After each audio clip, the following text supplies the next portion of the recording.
Buenos días compañeros y profesoras, mi nombre es Sabrina Gajardo y el día de hoy les voy a presentar la norma técnica de la consulta nutricional de los 3 años y 6 meses. La edad preescolar transcurre entre los 2 y 4 años de edad. Este periodo se caracteriza por un gran desarrollo personal y social y una mayor independencia y autonomía. Hay una disminución del egocentrismo, mayor deseo de interactuar con otros niños y niñas y recibir la influencia ya no solamente de la familia, sino también de sus grupos de pares. Hay mayor desarrollo psicomotor, lo que les va a permitir valerse más por sí mismos. Se observan nuevos logros como una mayor capacidad de pensamiento lógico, desarrollo de la memoria, de las funciones ejecutivas y cognitivas. Surge el interés por compartir con los pares y la exploración del mundo físico, el sentido del logro, iniciativa, la conciencia moral, comunicar sus deseos y estados anímicos y negociar planes e iniciativas con sus cuidadores. Entre los 2 y 3 años hay un importante oposicionismo, negativismo y un aumento también de la frustración, que es la llamada primera adolescencia. El crecimiento físico también es más lento. Esto se acompaña de una disminución del apetito, el cuerpo se hace cada vez más esbelto, es decir, pierde este abdomen abultado que se podía ver en el periodo anterior, y la actividad física, en este caso, alcanza su máxima expresión y se reduce la necesidad de sueño. También se adquiere el control de esfínteres y adquisición de hábitos como el sueño, alimentación e higiene. En esta tabla se puede apreciar todos los controles de salud durante la infancia. A destacar aquí tenemos la consulta nutricional al 5º mes y ya entrando en la etapa preescolar tenemos 3 controles de salud infantil, una consulta nutricional y 2 controles de salud bucal. Entonces, ¿cuáles son los objetivos de la consulta nutricional de los 3 años y 6 meses?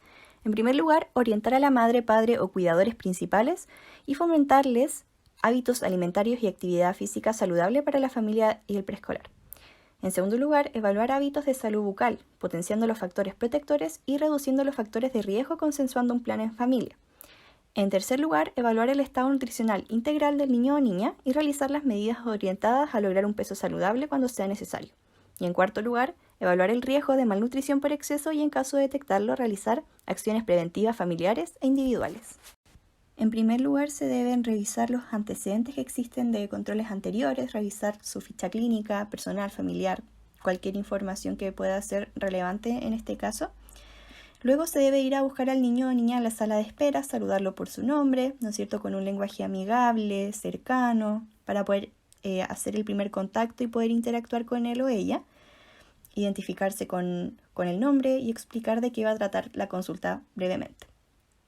Posteriormente, ya entrando en la anamnesis, se puede indagar en 4 dimensiones distintas. En primer lugar, muy importante, los antecedentes psicológicos, es decir, preguntar al niño o niña cómo se siente, si es que tiene alguna duda, ¿no es cierto?, con un lenguaje amigable y adecuado a su edad. Consultarle a la madre o a los cuidadores o al padre, en este caso, cómo ha estado la familia, indagar si es que hay algún factor estresante desde el último control, por ejemplo. Ya entrando en la anamnesis alimentaria, se debe evaluar cuáles son los hábitos de la familia, qué es lo que consumen actualmente, los horarios, si es que el momento de la alimentación puede ser o no estresante y el por qué también, quiénes participan de la alimentación del niño o niña, si es que hay algún acuerdo respecto a los alimentos, hábitos o momentos de la alimentación, si es que la comida se utiliza como premio o castigo también, que suele ocurrir bastante en esta edad preescolar.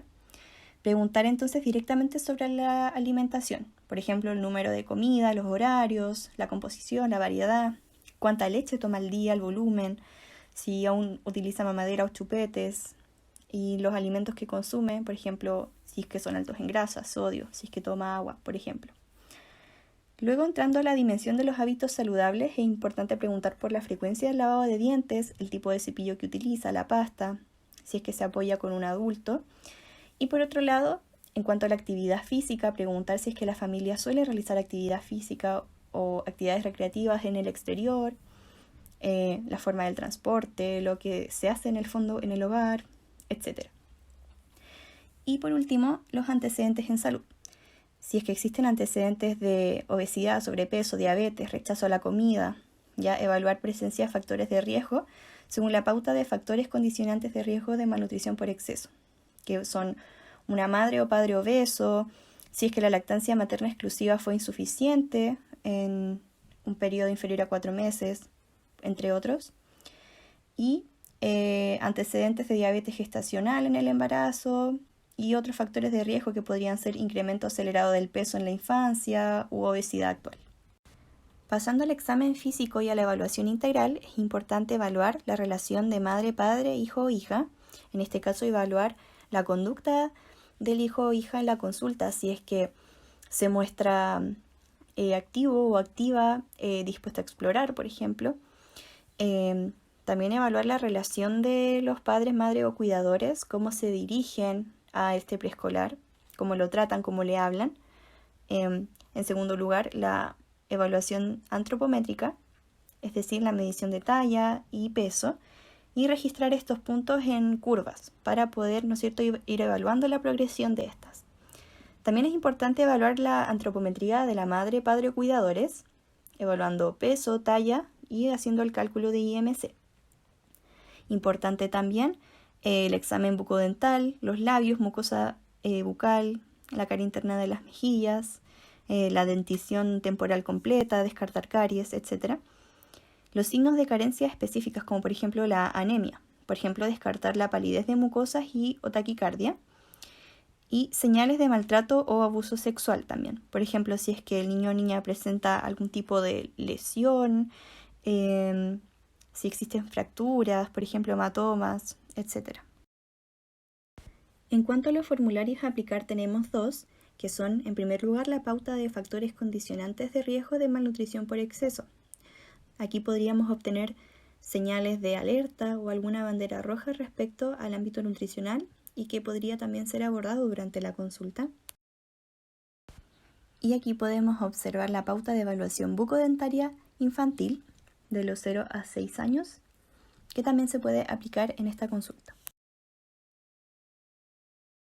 Durante el desarrollo de la consulta podríamos evidenciar una o más de estas banderas rojas o señales de alerta, como por ejemplo, presencia de malnutrición por exceso, niño o niña con 2 o más factores de riesgo de malnutrición por exceso, madre, padre o cuidador principal de 20 a 45 años con sospecha de síndrome metabólico, riesgo de desnutrir, talla baja menor o igual a 2 desviaciones estándar, desnutrición, talla alta mayor o igual a 2 desviaciones estándar, estilos de vida poco saludables, sospecha de anemia, pauta de evaluación bucodentaria alterada, alteraciones dentales como pulpitis, flegmones, complicaciones post-exodoncia o caries dolorosas, otras alteraciones del examen bucal, manipulación incorrecta de alimentos y señales de maltrato y o abuso sexual. Cada una de ellas tiene acciones a seguir. Por ejemplo, se puede nombrar seguimiento o bien la cita a otro control próximo o bien derivaciones a talleres o a distintos profesionales también. En el caso de la desnutrición, por ejemplo, se debe derivar al PENAC de refuerzo, se pueden realizar consejerías familiares, entre otras acciones que se detallan en la norma técnica para cada una. En cuanto a la salud nutricional, hay una serie de indicaciones que se les puede dar al cuidador o cuidadora. En este caso, la leche de vaca, purita cereal o la fórmula que esté consumiendo se debe dar en 2 tomas diurnas, 500 cc al día. En cuanto a la alimentación, ojalá que sea baja en grasa, sodio y azúcares y que no consuma golosinas ni comida chatarra. Los tiempos de comida deben ser saludables, ojalá un 50% del plato vegetales y los otros 25% cereales o granos y el 25% proteínas, ojalá dar un postre de fruta y para la sed consumir, ojalá agua. Se deben dar ejemplos que sean adecuados a la realidad familiar. Las colaciones en esta edad no son necesarias, pero si es que hay, estas deben ser saludables, ojalá no más de 150 kilocalorías cada una. Y se aconseja ofrecer comidas variadas y saludables, ojalá incentivar que el preescolar pueda consumir los alimentos solo. En cuanto a la actividad física, ojalá 30 a 60 minutos cada día, realizar en familia paseos al aire libre o bien fomentar los juegos que utilicen la fuerza del niño, por ejemplo la bicicleta. Si es posible, fomentar la participación en actividades físicas estructurales como talleres y propiciar el juego activo con sus pares. También actividades como salir a caminar o a comprar, ordenar la casa y desincentivar el uso del coche para transporte. Finalmente, indicar medidas de seguridad al realizar actividad física. Entre otros tipos de indicaciones, se indica limitar el tiempo de exposición a las pantallas no más de 1 hora al día, no usar chupete ni mamadera y si es que aún se utiliza, hacer un retiro respetuoso de estos, indicar el uso de Fono Infancia y Salud Responde en caso de cualquier duda que pueda existir y también invitar a participar a los talleres de fomento de competencias parentales, por ejemplo, la de Nadie es Perfecto, u otras iniciativas que existen del desarrollo infantil y crianza. Si es necesario, se deben realizar derivaciones, en este caso control de salud bucal y control sano a los 4 años según calendario.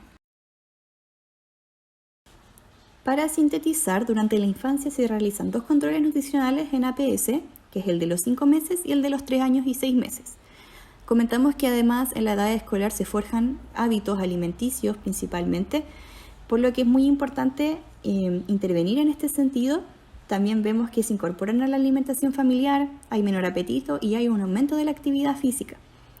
Es una etapa de muchos cambios donde uno puede intervenir nutricionalmente para poder lograr, ¿no es cierto?, un mejor estilo de vida más adelante.